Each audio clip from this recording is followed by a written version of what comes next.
ஒரு கதை இருக்கு. உன் மூஞ்சிய கண்ணாடியில பாத்துக்கையா? உன் கருப்பு தோலும் பரட்ட தலையும் சின்ன கண்ணும் நீ எல்லாம் எப்படியா ஹீரோ ஆக முடியும்?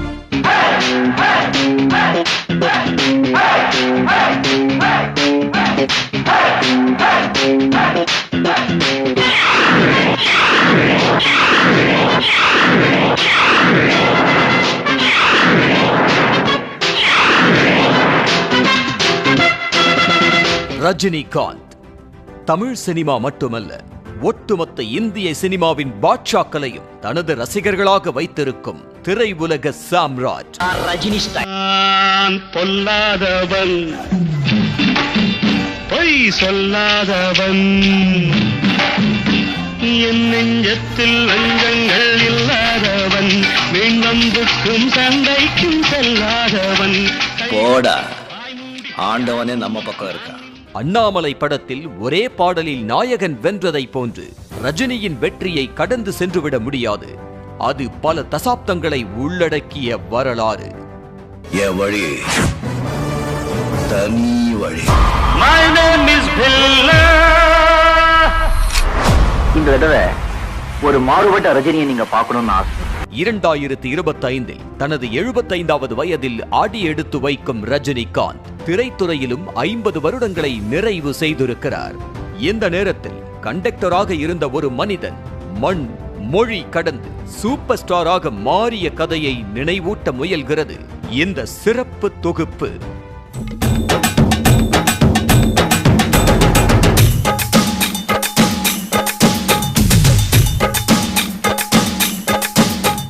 நூற்றாண்டை நெருங்கும் தமிழ் சினிமா எண்ணற்ற நாயகர்களை பார்த்திருக்கிறது. கோலிவுட்டின் முதல் சூப்பர் ஸ்டார் என்றால் அது தியாகராஜ பாகவதர் தான். அடுத்தடுத்த காலங்களில் பல நடிகர்கள் உச்சம் தொட்டாலும் கிட்டத்தட்ட 4 தசாப்தங்களை கடந்தும் புதிய தலைமுறை நட்சத்திரங்களுடன் ஸ்பாரிங் போட்டு சூப்பர் ஸ்டாராகவே தன்னிடத்தில் நிலையாக இருக்கிறார் ரஜினிகாந்த். குறி வச்சு அடிச்சா காக்காவையும் அடிக்கலாம், மனசு வச்சு அடிச்சா கடவுளையும் அடையலாம்.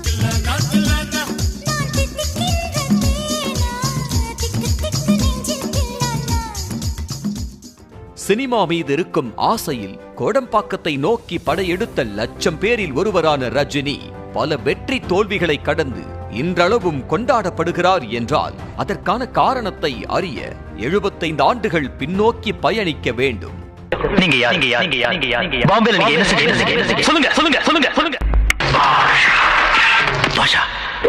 ஒரு தடவை சொன்னா 100 தடவை சொன்ன மாதிரி.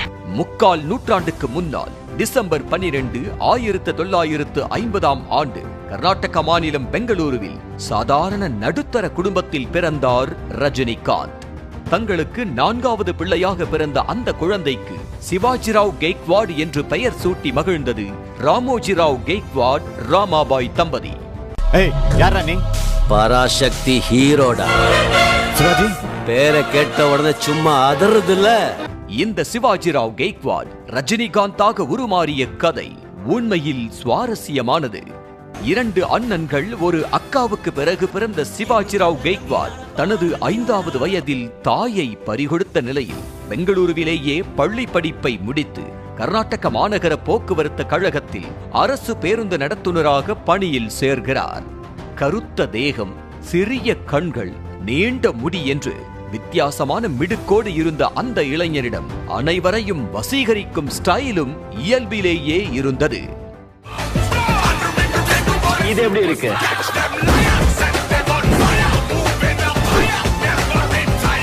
அத்தோடு சிறு வயதிலிருந்தே நடிப்பின் மேலிருந்த ஆர்வத்தில் சின்ன சின்ன மேடை நாடகங்களில் ஏறிய ரஜினி சினிமாவில் நடிப்பதென முடிவெடுத்து கோடம்பாக்கத்தை நோக்கி பயணப்படுகிறார். ரஜினிக்குள் ஒரு நடிகன் இருந்தாலும் அதனை முதலில் கண்டறிந்தவர்கள் இருவர்தான். ஒருவர் ரஜினியின் நெருங்கிய நண்பரும் அரசு பேருந்து ஓட்டுநருமான ராஜ் பகதூர், மற்றொருவர் இயக்குனர் சிகரம் கே பாலச்சந்தர். இந்த உலகத்திலேயே ஜாக்கிரதையா ரொம்ப கேர்ஃபுல்லா வச்சுக்க வேண்டிய விஷயம் 2. 1 பெண்கள், 2 பண்பு. முதல் சந்திப்பிலேயே ரஜினியை பார்த்த கே பாலச்சந்தர் இவனிடம் ஏதோ இருக்கிறதே என்று தனது அபூர்வ ராகங்கள் படத்தில் நடிக்க வைத்தார். கமல் நாயகனாக நடித்த அந்த படத்தில் பாவப்பட்ட முகத்தோடு நோயாளியாக நடித்து கிளைமேக்ஸில் இறந்துவிடும் கதாபாத்திரம் ரஜினி உடையது.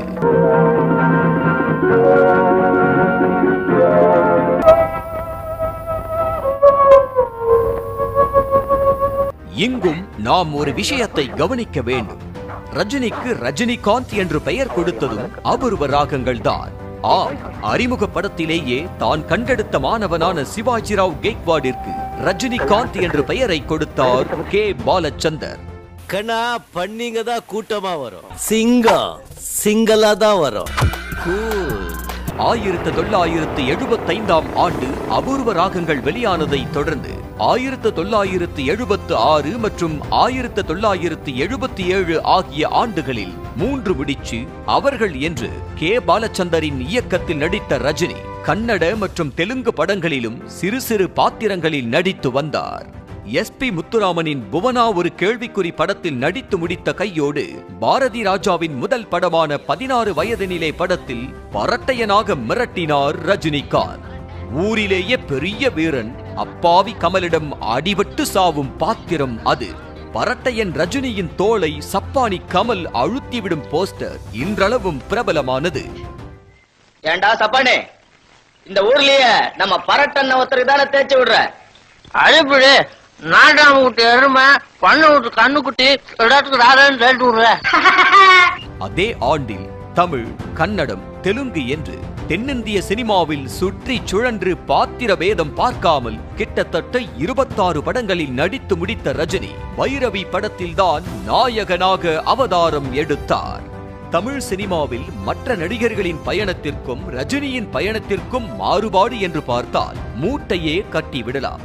ஆம், பின்னாட்களில் தமிழ் சினிமாவின் தவிர்க்க முடியாத நாயகனாக மாறி போன ரஜினி ஹீரோவாக பரிணமித்த பைரவி வரை நடித்த பாத்திரங்கள் அத்தனையும் வில்லன் மற்றும் நெகட்டிவ் ஷேடுடைய பாத்திரங்களே.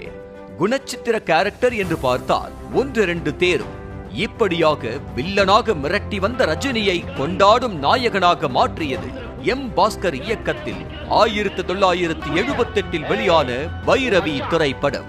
என் குடும்பத்தையே வேட்டையாடிட்டியே, அத்தனைக்கும் மொத்தமா சேர்த்து நான் இப்ப உனக்கு பரிசு கொடுக்க போறேன், வாங்கிக்கோ மச்சான். அதே படத்தில் ரஜினிக்கு சூப்பர் ஸ்டார் என்ற டைட்டில் கார்டு கொடுத்தார் படத்தின் தயாரிப்பாளர் கலைஞானம். தமிழ் சினிமாவின் ஜாம்பவான்களாக எம்ஜிஆர், சிவாஜி இருக்க சூப்பர் ஸ்டார் பட்டத்தை ஏற்க தயங்கிய ரஜினியை ஒப்புக்கொள்ள வைத்தார் கலைஞானம். அங்கு தொடங்கிய சூப்பர் ஸ்டார் டைட்டில் கார்டு தான் நடப்பாண்டு வெளியான கூலி திரைப்படம் வரை ரசிகர்களை புல்லரிக்க வைத்து வருகிறது. பின் நாட்களில் ரஜினியுடன் கைகோர்த்த இசையமைப்பாளர் தேவா சூப்பர் ஸ்டார் டைட்டிலுக்கு தனி பீட்டை போட்டு கொடுக்க அதுவே இன்றளவும் பயன்படுத்தப்பட்டு வருகிறது.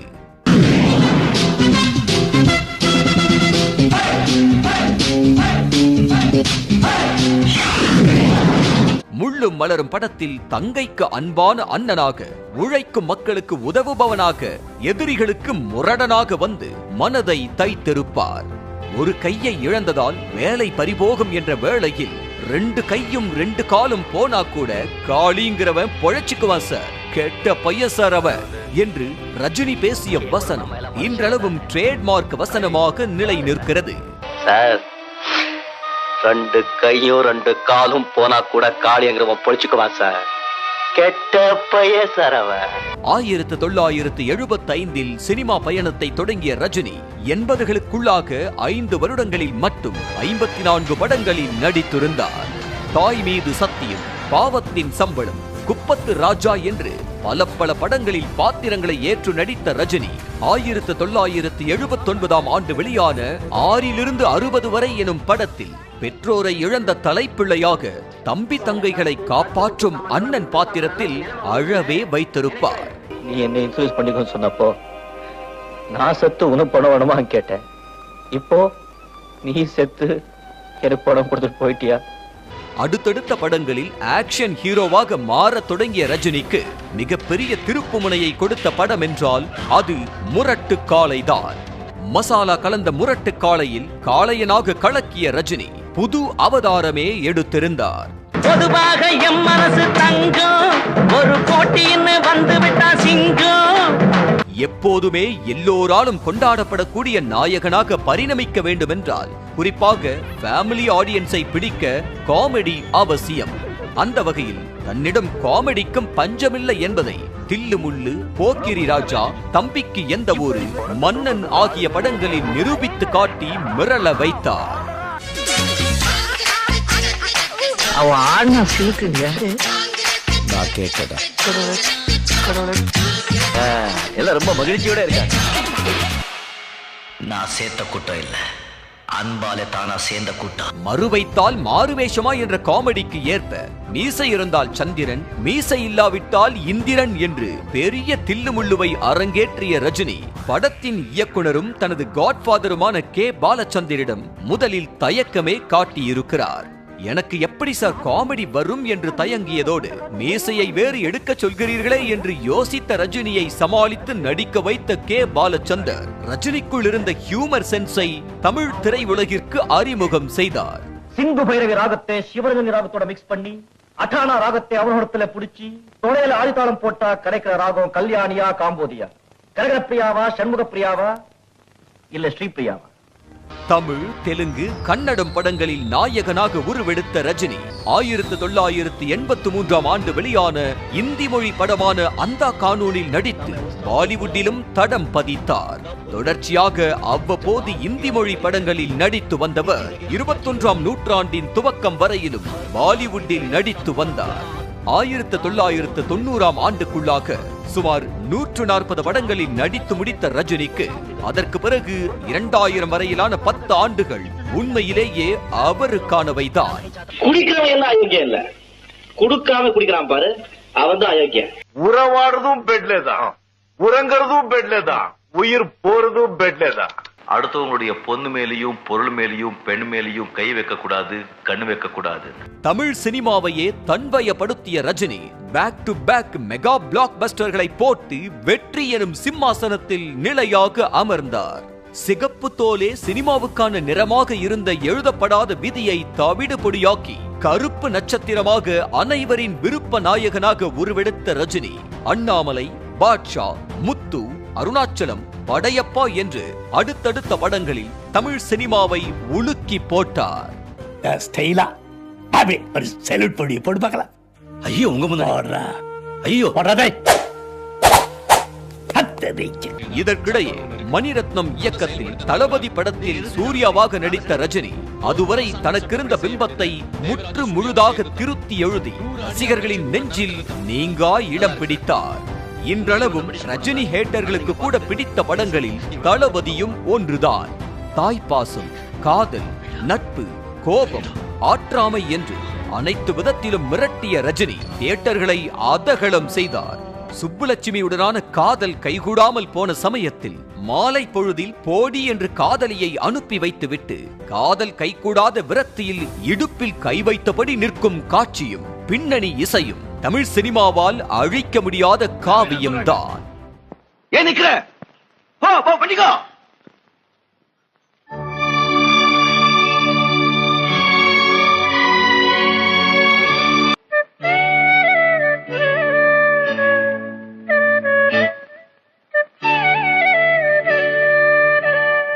கோவிலில் நிற்கும் ரஜினியும் ஸ்ரீவித்யாவும் தாங்கள்தான் தாய் பிள்ளை என்பதை உணராமல் ரயிலின் சப்தத்தை கேட்டு திரும்புகையில் சின்னத்தாயவள் பாடலின் பின்னணி பிஜிஎம்ஐ போட்டு இதயத்திலிருந்து உயிரை தனியாக பிரித்தே இருப்பார் இளையராஜா. சின்னத்தாயவள் தந்தராசாவே முள்ளில் தோன்றிய சின்ன ரோசாவே.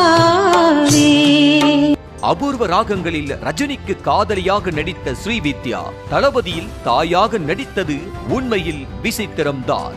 தேவாவும் சூர்யாவுமாக மம்முட்டியும் ரஜினியும் இரு துருவங்களாக நிற்க சில்வர் ஜூப்ளி அடித்தது தளபதி.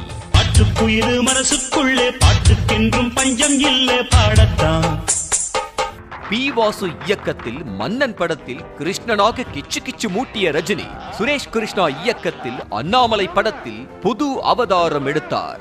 தன்னையும் குடும்பத்தையும் ஏமாற்றி நடுத்தெருவில் நிற்கவிட்ட நண்பனை வெற்றியின் மூலமாக தோற்கடித்து இறுதியில் அவனிடமிருந்து பிடுங்கிய சொத்துக்களை அவனிடமே கொடுத்தது, திருப்பத்தை கொடுத்தது முத்துவின் கதை.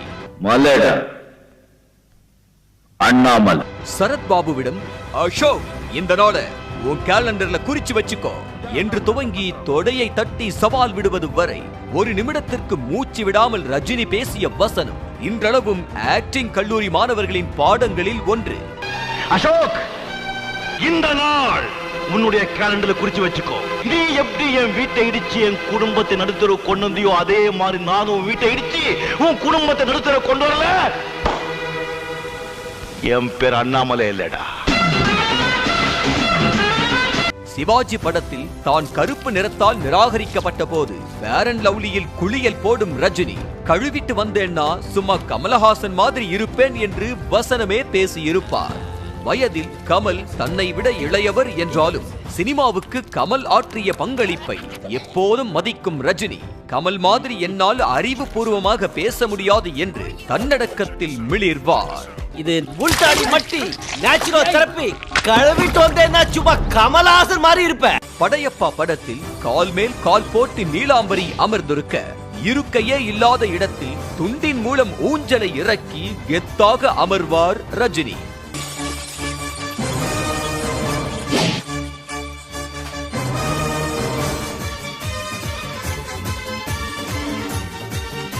இதற்கிடையே தனது ஆன்மீக பசிக்கு தீனி போட தீர்மானித்த ரஜினி, படையப்பா வெற்றிக்கு பின்னர் 2 ஆண்டு இடைவெளி எடுத்து பாபா படத்தை எழுதி நடித்தார். முன்னதாகவே 100வது படமாக ஸ்ரீ ராகவேந்திரர் படத்தில் ராகவேந்திர சுவாமி வேடத்தில் நடித்த ரஜினிக்கு படம் தோல்வியை தர 125வது படமாக வந்த பாபாவும் எதிர்பார்த்த அளவுக்கு ஓடவில்லை. இதனிடையே சிறு இடைவெளி எடுத்து சந்திரமுகியில் டாக்டர் சரவணனாகவும் வேட்டையன் ராஜாவாகவும் வந்து சொல்லி அடித்தார் ரஜினி. பி வாசு ரஜினி காம்போவில் வடிவேலுவின் நகைச்சுவை ஹிட் அடிக்க படம் ஓராண்டு ஓடியது. தமிழ் சினிமாவிலேயே அதிக நாட்கள் ஓடிய படத்தில் சந்திரமுகிக்கு தனி இடம் உண்டு. தமிழ் சினிமாவில் உச்ச நடிகராக இருந்து அரசியலுக்கு வருவார் என்று அதிகம் எதிர்பார்க்கப்பட்ட நபராக இருந்தார் ரஜினிகாந்த். ஆம், நான் கருப்பு பணம் வாங்குவது உண்மைதான் என்பதில் துவங்கி மறைந்த முதல்வர் ஜெயலலிதாவுக்கு எதிராக பேசியது வரை 90களில் அரசியலிலும் ஒரு தாக்கத்தை ஏற்படுத்தினார் ரஜினி. 1996ஆம் ஆண்டு பேசிய அவர், ஜெயலலிதா மீண்டும் ஆட்சிக்கு வந்தால் தமிழ்நாட்டை ஆண்டவனாலும் காப்பாற்ற முடியாது என்று பேசி பரபரப்பை கூட்ட, அப்போது நடந்த தமிழக சட்டப்பேரவை தேர்தலில் திமுக தமாக கூட்டணி வெற்றியை பெற்றது. நான் எப்ப வருவேன் எப்படி வருவேன்னு தெரியாது, வர வேண்டிய நேரத்துல கரெக்டா வருவேன் என்பதில் துவங்கி, என் ஒரு துளி வேர்வைக்கு 1 பவுன் தங்க காசு கொடுத்தது தமிழல்லவா, என் உடல் பொருள் ஆவியை தமிழுக்கும் தமிழர்க்கும் கொடுப்பது முறையல்லவா என்பது வரை ரஜினியின் அரசியல் ஆசை வெளிப்பட்டது. என் ஒரு துளி வியர்வைக்கு 1 பவுன் தங்க காசு கொடுத்தது தமிழல்லவா. வருவே எப்படி வருவேன்னு யாருக்கும் தெரியாது, ஆனா வர வேண்டிய நேரத்துல கரெக்டா வருவேன்.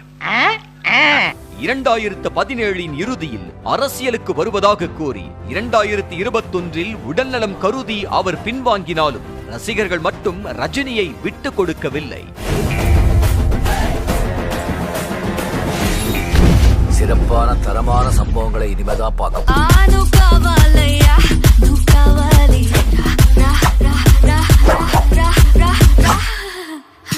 ஆம், ஏவிஎம் நிறுவனத்தின் படைப்புகளிலேயே பெரும் பட்ஜெட்டாக 70 கோடியில் உருவான சிவாஜி படம் 2007ஆம் ஆண்டு வெளியாகி பிளாக் பஸ்டர் ஹிட் அடிக்க ஷங்கர் கூட்டணியில் சொல்லி அடித்தது ரஜினியின் காம்போ. ரஜினியின் முத்திரை பதித்த படங்களில் சிவாஜியும் இணைய 59வது வயதில் எந்திரன் படத்தில் ரோபோவாக நடித்து மிரள வைத்தார் ரஜினி. மிகப்பெரிய பட்ஜெட்டில் உருவான இத்திரைப்படம் தமிழ் சினிமாவை உலக தரத்திற்கு கொண்டு சென்று பேச வைக்க சுமார் 300 கோடி வசூல் சாதனை செய்து வரலாறு படைத்தார். குமரி முதல் இமயம் வரை இந்திய சினிமாவில் ஆதிக்கம் செலுத்தி வரும் ரஜினி உலகம் முழுவதும் தமிழர்கள் பரவி வாழும் நாடுகளிலும் பட வசூலில் சாதனை படைத்திருக்கிறார்.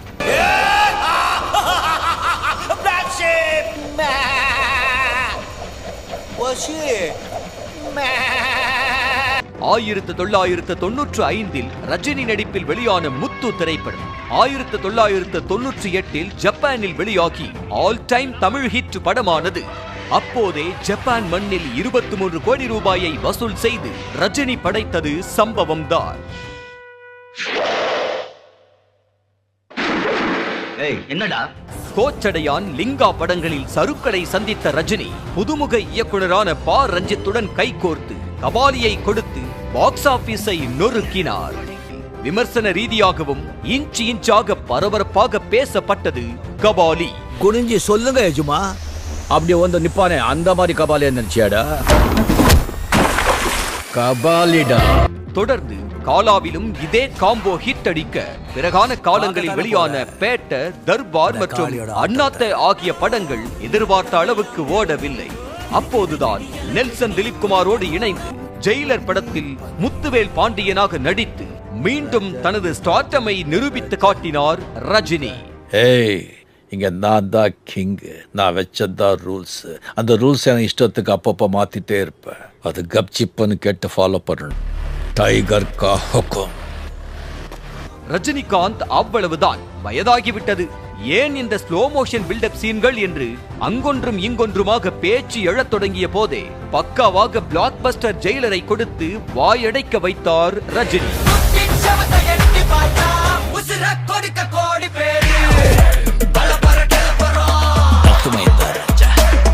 காலாவுக்கும் பேட்டைக்கும் இடையே வெளியான 2.0 படம் வணிக ரீதியில் மிரட்சியை ஏற்படுத்திய நிலையில் கடைசியாக வெளியான கூலி திரைப்படம் வரை ரஜினியின் ஸ்டைல் அப்படியே தான் இருக்கிறது.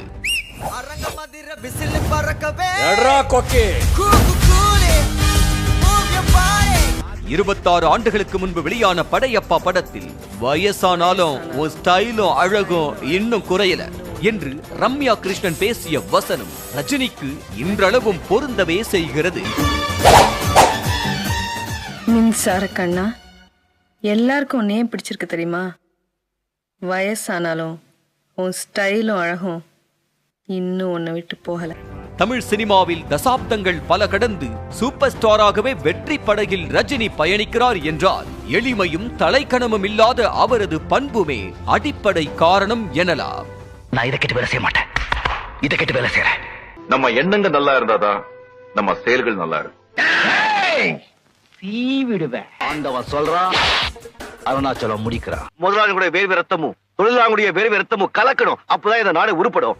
எளிமையின் அடையாளம் என்று பாராட்டப்பட்ட ஒரு நேர்காணலில் நான் பயணிப்பது BMW, சாப்பிடுவதெல்லாம் நட்சத்திர ஹோட்டலில், தங்குவதெல்லாம் 5 ஸ்டார் விடுதியில், அணியும் உடையெல்லாம் காஸ்ட்லி, இப்படி இருந்தும் எளியவன் என்கிறீர்களே புரியவில்லை என்று வெகுளியாக பேசினார் ரஜினி.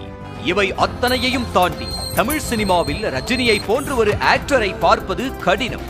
ஆம், மேடையிலேயே உண்மையை போட்டுடைப்பது, தன்னை தாழ்த்தி பிறரை உயர்த்தி பேசுவது, பல சம்பவங்களை தொடர்பு படுத்தி டைமிங்கில் பஞ்ச் அடிப்பது என்று ஏறும் மேடையை ஒரு உலுக்கி விடுவார் ரஜினி.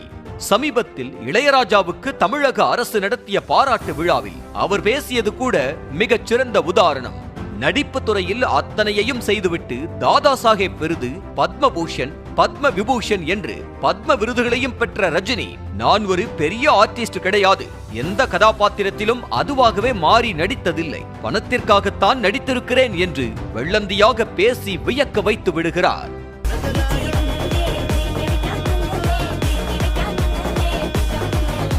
தலைமுறைகளை கடந்து தாளம் போட வைத்திருக்கும் ரஜினி நெல்சனின் இயக்கத்தில் ஜெயிலர் 2 படத்தில் நடித்து வரும் நிலையில் கமலின் தயாரிப்பில் 173வது படத்திற்கு கதை கேட்டு வருகிறார். அதற்கு பிறகான 2 படங்களோடு திரைத்துறையிலிருந்து ஓய்வு பெறவிருப்பதாக கோலிவுட் வட்டாரத்தில் பேசப்படும் நிலையில் சின்ன சின்ன கண்கள், துடிப்பான பேச்சு, தனக்கே உரிய ஸ்டைல் என ரஜினி செய்தது அனைத்தும் தமிழ் சினிமாவுக்கு உண்மையில் புதிதானவையே.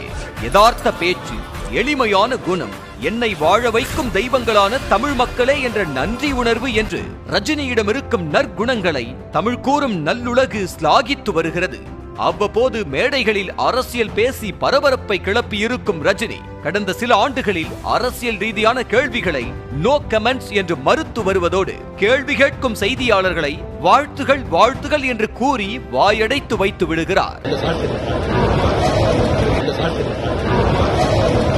காலத்திற்கு ஏற்றாற் போல் தொழில்நுட்ப மாற்றங்கள் அனைத்திற்கும் ஏற்றபடி தன்னை தகவமைத்துக் கொண்ட ரஜினி சூப்பர் ஸ்டாராகவே மிளிர்கிறார் என்றால் அதற்கு அவர் கொடுத்த விலை பெரிது. நாம சொல்றதான் சேரத்தான் சொல்றோம். சந்தித்த அவமானங்கள், தோல்விகள் என அனைத்தையும் கடந்து இந்திய சினிமாவில் தவிர்க்க முடியாத நட்சத்திரமாக இன்றளவும் மிளிரும் ரஜினி உண்மையில் இந்த நூற்றாண்டின் ஆச்சரியம் என்றால் அது மிகையல்ல. ஜனங்க பாசங்கிற மாலைய எப்பவோ என் தோளை போட்டுட்டாங்க. அன்புங்கிற மரியாதையை நான் அவங்க கிட்ட காட்டுற வரைக்கும் அவங்க என் மேல வச்சிருக்கிற மரியாதையை யாராலையும் தடுக்க முடியாது.